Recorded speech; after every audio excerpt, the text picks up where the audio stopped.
성경 말씀은 빌립보서 2장 13절입니다.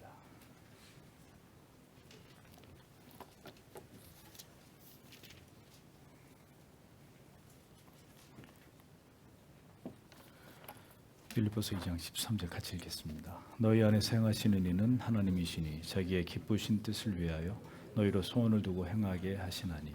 네. 원래는 24항 전체를 읽어야 되는데 이게 지면에 다 들어가지 않아서 지난주에 해설한 내용은 빼고 오늘하고 다음 주에 계속 해설할 내용을 우리가 같이 읽겠습니다. 주보에 나와 있는 이 부분을 같이 읽겠습니다.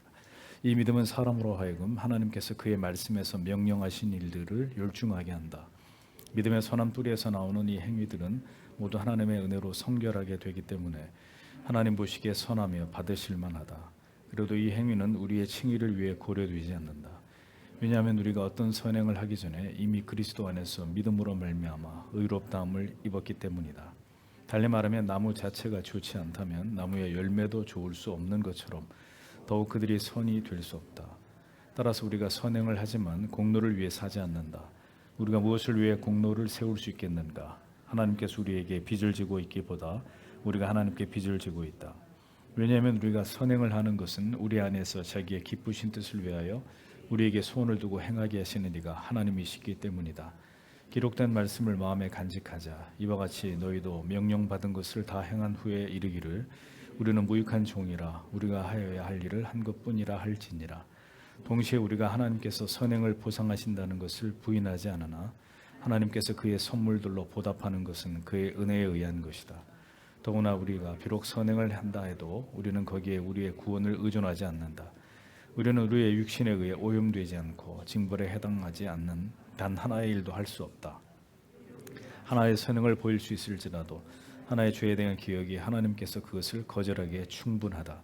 만일 그 선행들이 우리 구주의 죽음과 고난에 의지하지 않았다면 우리는 언제나 어떤 확신도 없이 의심 중에 이리저리 흔들리게 될 것이며 우리의 빈약한 양심은 끊임없이 고통을 당할 것이다. 네.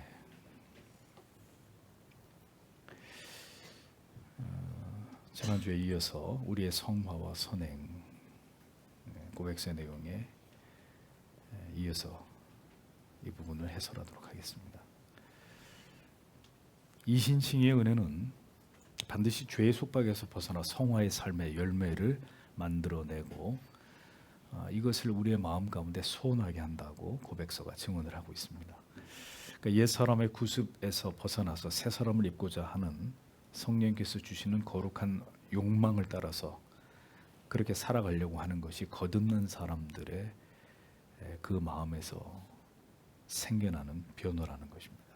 때로 넘어지고 쓰러질 때도 있지만 다시 일어나서 그 방향을 향해서 끊임없이 나아가는 사람이라야 그 사람 안에 하나님을 향한 사랑이 있고 그 사랑에 의해 역사하는 믿음이 있다는 사실을 증명하게 되는 것이라고 고백서가 이렇게 우리에게 설명하고 있습니다. 지난주에 이어서 계속 이 부분을 설명해 드리도록 하겠습니다. 16세기에 교회를 개혁한 사람들, 종교개혁을 일으킨 사람들은 인간의 선행을 칭의의 조건이나 근거로 전혀 보지 않았습니다. 선행은 참된 믿음의 열매라고 여겼고 이와 같은 진리를 근거로 신자들의 선행의 필요성을 강조했던 것입니다. 선행을 해야 구원받는 게 아니라 참된 믿음의 열매로서 진정한 그리스도인에게는 선행이 잇따라야 된다. 이렇게 본 것이죠. 그러니까 참된 믿음을 가졌다면 그 믿음은 하나님을 향한 사랑이 그 안에 담겨 있는 것이고 그 사랑이 역사하는 선을 행함이라야 그것이 하나님이 보시기에 아름답고 선한 것이 된다라고 여긴 것입니다. 그 선행만 앞세우고 그게 하나님과 무관한 게 되면 인간의 자기의가 되고 마는 것이죠. 그래서 벨릭 신앙고 백석 이렇게 설명을 합니다. 이 믿음은 사람으로 하여금 하나님께서 그의 말씀에서 명령하신 일들에 열중하게 한다. 믿음의 선한 뿌리에서 나오는 이 행위들은 모두 하나님의 은혜로 성결하게 되기 때문에 하나님 보시기에 선하며 받으실 만하다. 그래도 이 행위는 우리의 칭의를 위해 고려되지 않는다. 이렇게 설명합니다. 참된 회심을 통해서 중생한 그리스도인들은 믿음이 그 마음 안에서 역사하는 대로 하나님의 말씀에서 명하신 것에 대해서 열중하게 된다.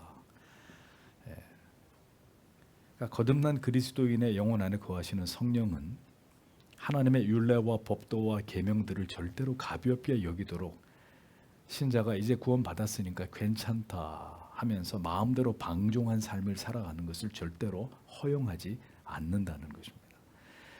받은 사랑과 은혜에 대한 빚진 마음으로 더 하나님이 명하신 것들을 열렬히 지키고 거룩한 삶을 지향하게 만든다는 것이죠. 거듭난 사람이 주일날 늦잠을 자서 교회를 안 나오거나 지각을 하는 일을 계속한다. 거듭나지 않았기 때문에 가능한 일이라는 거예요. 받은 사랑과 은혜의 빚진 마음을 한가득 가진 사람이 하나님이 우리에게 요구하고 명하시는 계명과 율법의 법도를 그렇게 엉성하게 이제 지키고 싶으면 지키고 지키고 싫으면 말고 그렇게 할 수 없다는 겁니다. 성령은 절대로 그렇게 우리 안에서 역사하시지 않는다는 겁니다. 순종의 동기는 자기 의를 드러내기 위함이 아니라 철저하게 믿음의 뿌리에서부터 비롯되는 것이고 오직 하나님을 향한 사랑에서 비롯되는 것이라야 한다는 겁니다. 그것이 진정한 구원 얻은 성도의 믿음이라는 것이죠. 그 믿음에서 비롯되는 모든 선행들만 하나님이 보시기에 선하고 아름다운 것이다. 유대인들은 613가지나 되는 율법을 지켰습니다. 그러나 그들이 지킨 율법은 하나님을 경외하기 때문이라는 명분은 있었지만 그들은 실제로 하나님을 사랑하지도 하나님을 경외하지도 않았습니다. 오직 율법에 대한 이 엄격주의를 지향하고 이것을 지키는 것으로 그들의 행위만을 자랑했고 이것을 철저하게 자신들의 의로 삼았을 뿐입니다. 그러니까 그들 자신을 더 거룩하게 보이려고 하는 추악한 욕망을 이 율법 준수의 열심으로 가장했던 것입니다. 그러므로 그들의 모든 선행은 절대로 하나님과 무관한 것이 될 수밖에 없는 것이었고 더 나아가서 하나님이 진노하실 악이 될 수밖에 없었던 것입니다. 신자의 선행은 그에게 믿음을 주시고 그 믿음으로 의롭게 되어진 칭의의 은혜의 결과물이고 바로 그러하기에 하나님 앞에서 받음직한 가치가 비로소 될 수 있는 것입니다.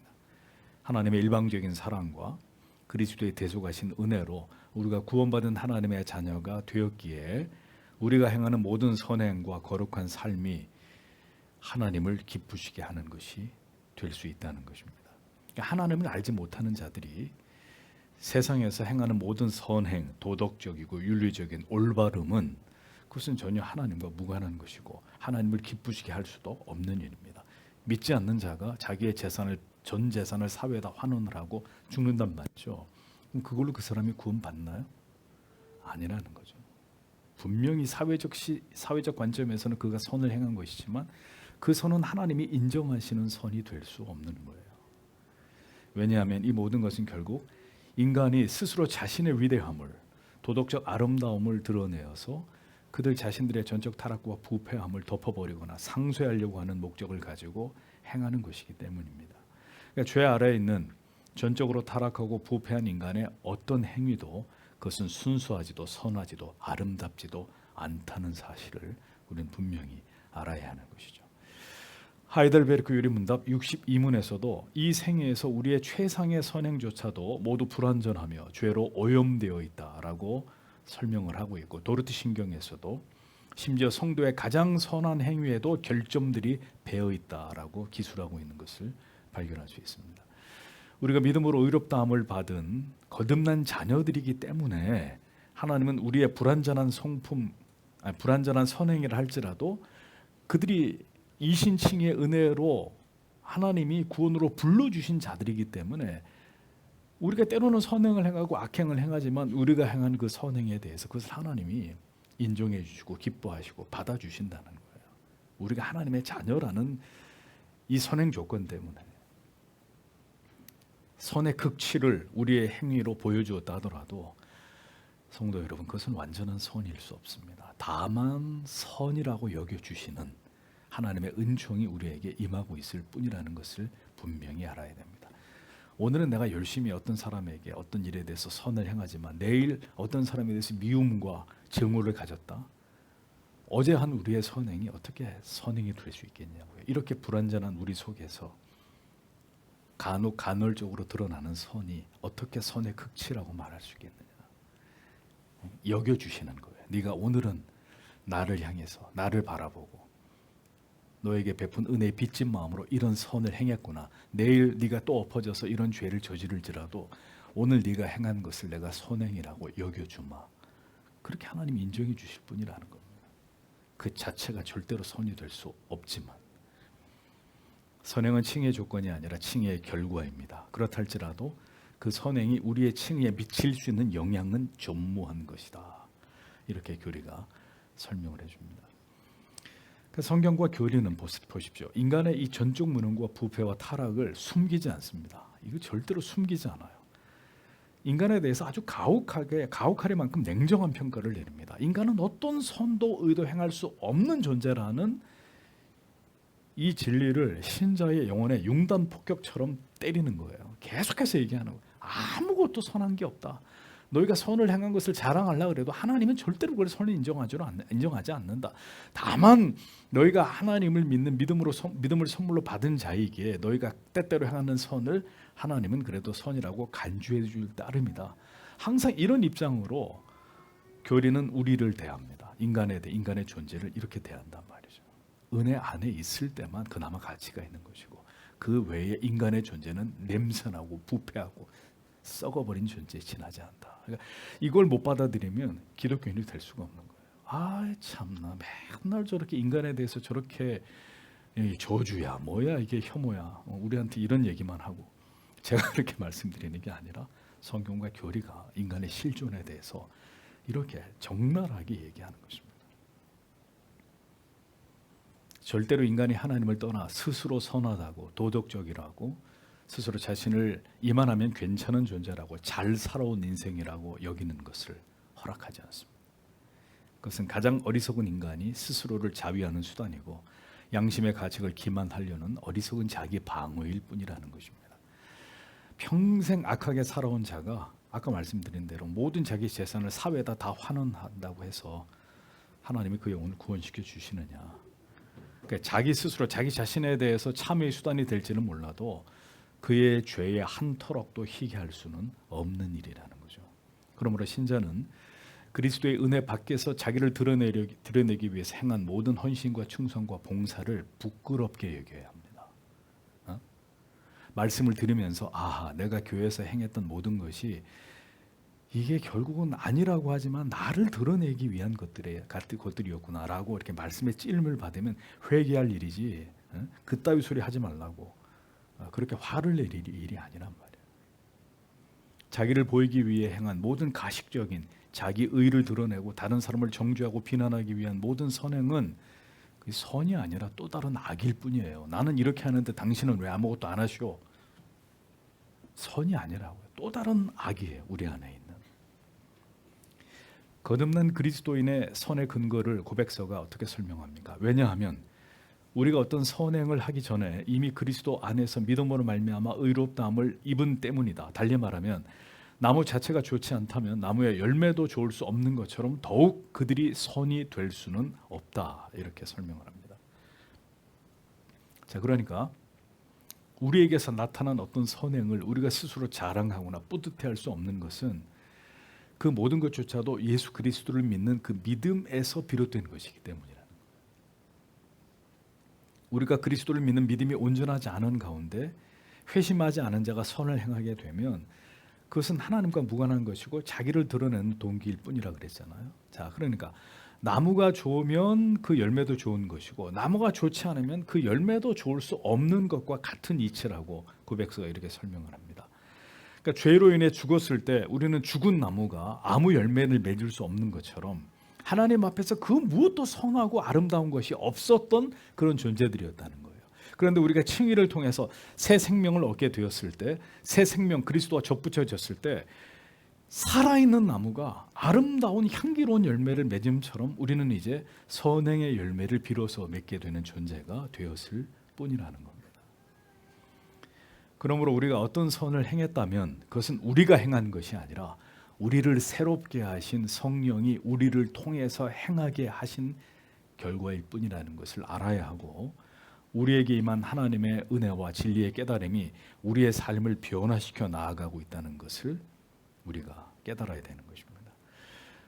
우리의 선행은 하나님이 우리에게 믿음을 주신 결과물이다. 그렇다면 그리스도인이 선행에 무관심하면서 예수를 믿는다고 교회를 다닌다고 하면서도 지극히 자기 자신만을 생각하는 이기적인 삶을 살아간다면 그것은 그에게 진정한 믿음이 부재하다는 명백한 증거가 된다라는 것을 우리가 깨닫게 되는 것입니다. 교회에 열심히 다니고 예수 잘 믿는다 그러는데도 인색하고 자기밖에 모르고 행함이 없는 믿음은 죽은 믿음이다. 그 죽은 믿음을 그 사람이 가지고 있다는 것을 보여주는 것입니다. 믿음이 없이 행하는 인간들의 모든 자기를 드러내는 선행도 악한 것이지만 예수를 믿는다고 하면서도 이기적이고 탐욕적이고 사치와 방탕의 삶을 살아가는 것 또한 그의 믿음이 참된 믿음이 아님을 드러내는 악한 열매일 뿐이라는 것입니다. 신앙에는 열심을 보이지 않는 사람이 가난한 이웃을 돕는다는 것에 또 병자들을 돌본다는 일에는 엄청난 열심을 가지고 막 적극적으로 나섭니다. 그러나 그것은 하나님을 기쁘시게 하는 하나님이 인정하시는 선행이 될 수 없다는 것을 분명히 아셔야 합니다. 오직 하나님을 향한 참된 믿음과 사랑에서 비롯된 것만이 참된 선행이고 그 선행의 열매가 된다는 거죠. 인간은 그 하나님을 치우고도 얼마든지 자기 안에 자기를 위한 거룩한 동기를 만들어내서 선행을 할 수 있다는 겁니다.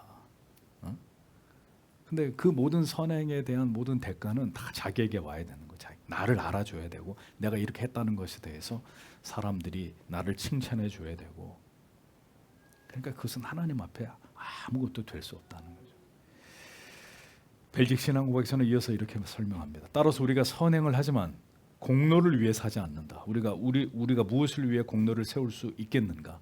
하나님께서 우리에게 빚을 지고 있기보다 우리가 하나님께 빚을 지고 있다.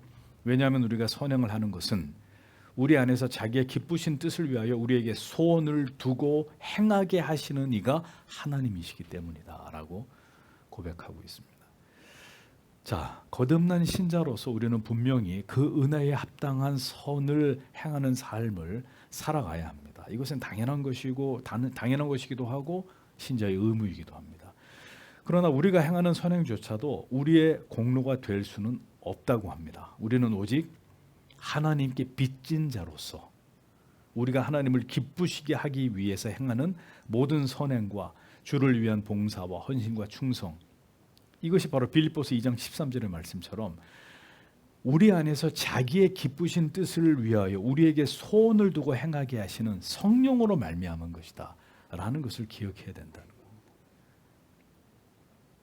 에베소서 2장 10절은 이렇게 말씀합니다. 우리는 그의 만드신 바라 그리스도 예수 안에서 선한 일을 위하여 지으심을 받은 자니 이 일은 하나님이 전에 예비하사 우리로 그 가운데 행하게 하려 하심이니라.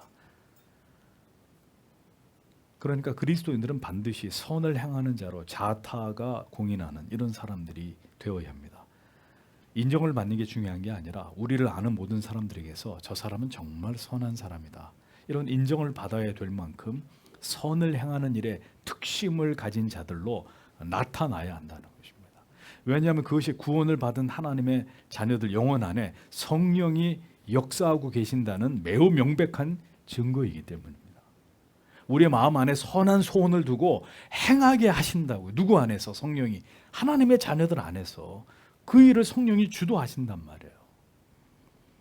그런데 교회를 수십 년 다닌 사람에게서 선행, 선하고 인자하고 자유로운 어떤 그런 모습보다는 표독하고 이기적이고 자기만을 사랑하는 인색함만이 보인다면 그 사람의 믿음은 가짜일 가능성이 아주 높은 것입니다. 왜냐하면 우리 안에 계시는 성령은 절대로 그러한 삶을 살아가도록 우리를 방치하시지 않습니다. 끊임없이 양심을 찔러서 내가 너를 위해 모든 것을 주었구만, 왜 너는 네 자신만을 위한 삶을 살아가느냐, 우리를 고발하면서 결국 그 삶을 포기하고 그리스도의 받은 사랑으로 베풀고 나누고 섬기는 삶을 살아가도록 우리를 바꾸어 놓기 때문입니다. 자, 보십시오. 감독, 장로, 집사의 자격을 논하는 디모데전서와 디도서에서는 왜 하나같이 이 장로, 감독, 집사 이 세 자격을 얘기하면서 강조하고 있는 하나가 있어요. 이 세 자격에 모두 등장하는 것 뭔지 아십니까? 모두 다 나그네 대접을 잘해야 된다고 강조합니다. 디모데전서 3장 2절 그러므로 감독은 책망할 것이 없으며 한 아내의 남편이 되며 절제하며 근실하며 아담하며 나그네를 대접하며 가르치기를 잘하며 나그네를 대접해야 된다.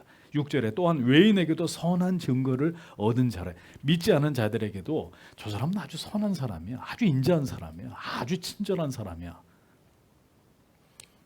5장 10절에는 선한 행실의 증거가 있어 혹은 자녀로 양육하며 혹은 나그네를 대접하며 성도들의 발을 씻기며 혹은 환난 당한 자들을 구제하며 혹은 모든 선한 일을 쫓는 자라야 할 것이요.